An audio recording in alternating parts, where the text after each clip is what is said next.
This latest chapter of Choujin X was something that was just 100% beautiful, and it was something that was really amazing of a brand new arc and a brand new beginning. Because not only that we are able to get a time skip, we get a huge character development of Tokyo's character as he's taking in charge of his whole life, becoming stronger so that way he can protect the people that he loves. We also see Ellie and Azuma, the effect of Tokyo leaving, dropping out of school, and getting away from the Yamano of Mori to actually go on ahead to go on his journey and train.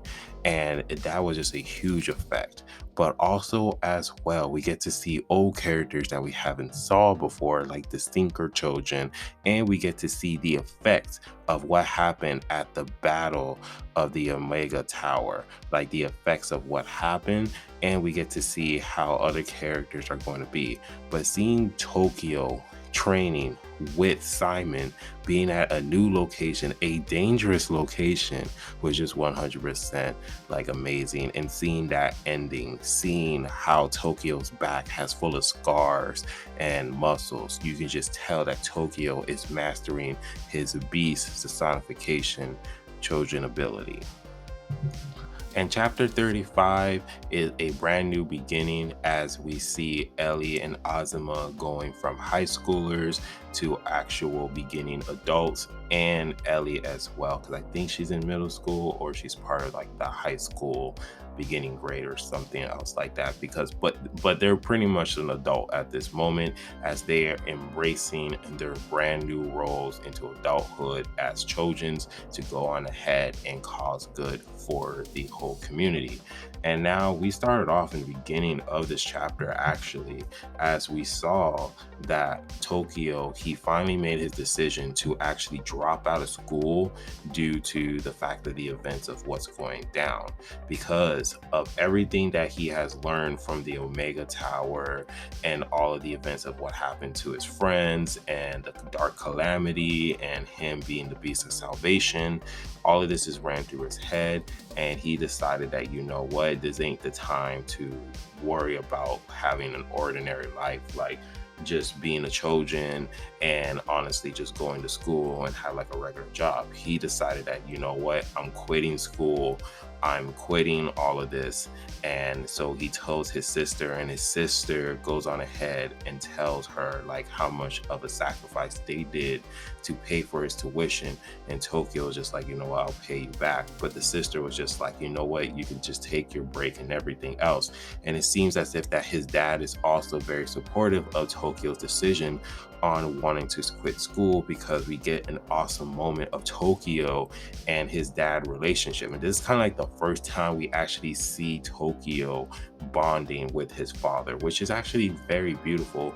And it's kind of like great to see like Tokyo interact with his family, because we all know that Tokyo's mom is not there. Apparently she dies, so that Tokyo's sister, older sister, is taking the mom role, as the dad is just being a supportive dad and trying to help everyone else and around the house. But it's great to see that Tokyo's dad understands where Tokyo is coming from, because they still doesn't know that Tokyo is a Trojan.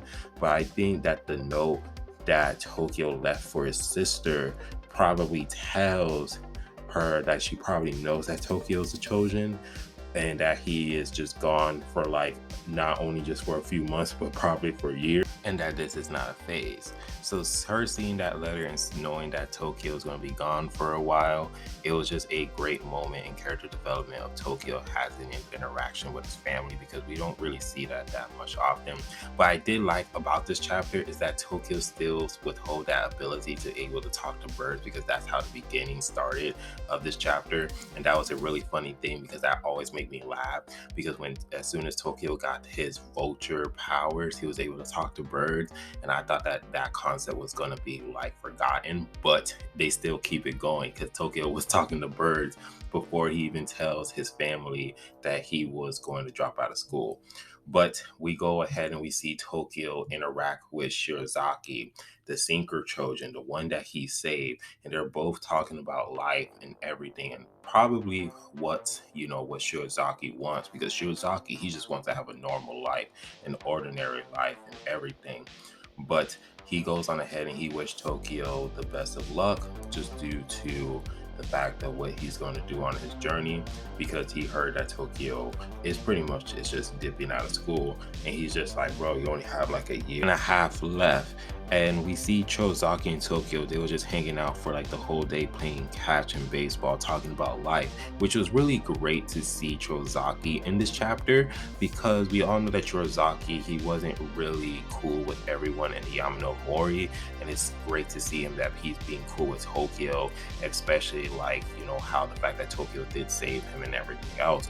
So we see Chouzaki, he's about to leave, so he throws a baseball at Tokyo, and Tokyo catch it as he turned his arm into the vulture arm, and Tokyo was able to catch it. And this was really awesome to see the strength of how Tokyo got a lot stronger, because when Tokyo interacted with Shirazaki, the beginning part, and how Shirazaki was able to throw like his baseballs or anything else like that, Tokyo's whole body would have sunk into the ground.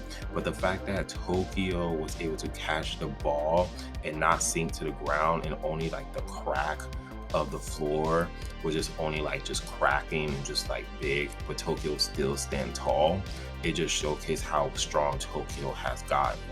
And so we see that Chouzaki, he says that I really let my arm go if you can even stop my throw. So Tokyo, he goes on ahead and he let everyone knows, and he has a conversation with his dad. And then we focus on Ellie and Azuma, because they're wondering if Tokyo is actually going to drop out, or is it just going to be a simple thing.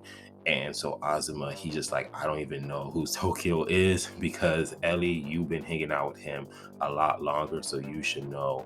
And so Ellie just says something in the lines of like, I think he is going to drop out because he wants to get stronger after the events of the Omega Tower, which she was right. So then we focus on Tokyo as he's telling Sandek like, hey, I want to go to this location, where Sandek was just like, yo, that location is very dangerous. Why you want me to put you into that location? And besides, we need Choujins here in the Yamano of Mori. But then we see Seto has appeared and he's in a wheelchair. And so Seto, he doesn't have any legs at all, because after the events of the battle with Mother, he lost his legs. So Seto, he says like, hey, you know what? I'll pull up with Tokyo. I'll help him train him, because obviously he wants to go ahead and become stronger. And also as well too, that we have like enough people at the Yamano Mori, and plus to Zora, she hasn't even done anything yet. This girl is still in prison. She hasn't even let a move and everything else, so we don't have to worry about her. So Sandek, he doesn't really like the idea, but he's just like, all right, fine. If Seto, you're going to train Tokyo and you're going to make him become stronger, and especially too, since that location is dangerous and it has like a high crime rate of for Choujins, then all right, fine. You'll go ahead and do what you have to do. So Tokyo goes on ahead and prepare himself for his journey and his training with Seto, and he meets up with Simon and Momoma. And Momoma and Simon, they're both talking to Tokyo, saying their proper goodbyes. And then it was really funny, because Simon was just like, yo, you're not going to tell like Ellie and Azuma everything of what you're planning on doing and moving and everything else. And he was just like, no, that would be cool. And then so we see Seto, which got me laughing. Seto was just like, all right, here's the map to the location where we're supposed to be at. And Tokyo was just looking at him like, wait, what? Like, I thought we were riding the train. And then Simon tells him that he's like, yo, he wants you to fly to the location. So Tokyo was just like, all right. So Tokyo just book it. And which I was just laughing, because you just see the scene of the train, and then Tokyo was just flying on his way there, which was really funny, because you can just tell that Simon, he's going to miss Tokyo, because him and Momoma was having a discussion about like, oh, things are going to be very quiet. And then Simon was just like, you know what, I pretty much would like it. He's like, you know what, it's going to be a little bit quiet, which means that Simon, he's going to miss his boy Tokyo. So as Tokyo is taking off, Sandek, he tells Ellie and Azuma about Tokyo, because they appeared at the Yamano Mori and they wanted to know where's Tokyo's status. So then it seems as if that you see like Sendek, he just does not approve on like what he did, but he kind of understood. And then you just see Ellie and Azuma, they're just kind of like sad and like kind of like pissed off at this moment because Tokyo didn't even say goodbye to them. He just went and took off. And then so at this moment, we see them trying to just live their life, and we see that Azuma and Ellie, they're probably the top 100 students of their school for like the exam and some kind of academic thing that they have in Japan. And also as well, you see that, the time skip where you see Azuma is actually being an adult, where his hair is just a little bit grown, and you just see him developing new techniques and new abilities of his Choujin powers, because we see a gun and we just try to see how he manipulates for a gun. And then we see Ellie, she's living a normal life. She's visiting her grandparents, she's sending them money and stuff like that.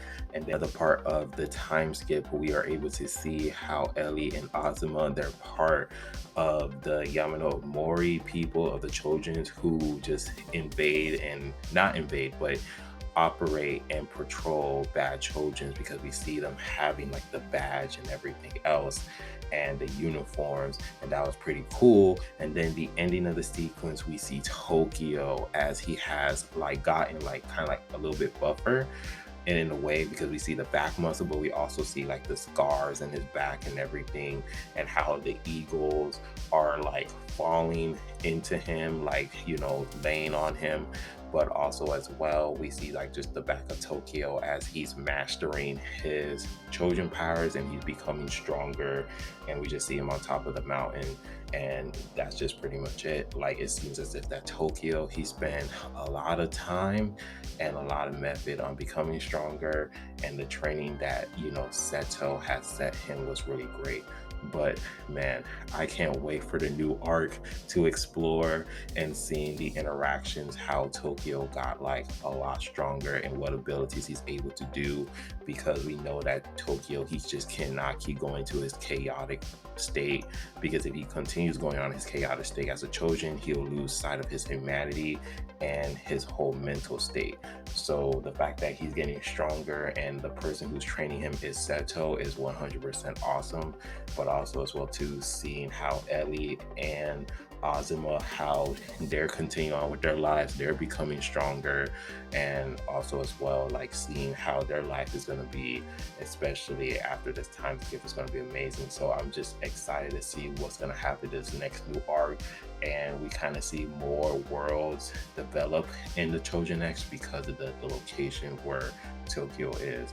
But other than that, that's all I have to say about this latest chapter. It's just 100% great. Can't wait to see what the new arc is about and all. I'm sorry for repeating, but yeah, no, I'm just excited.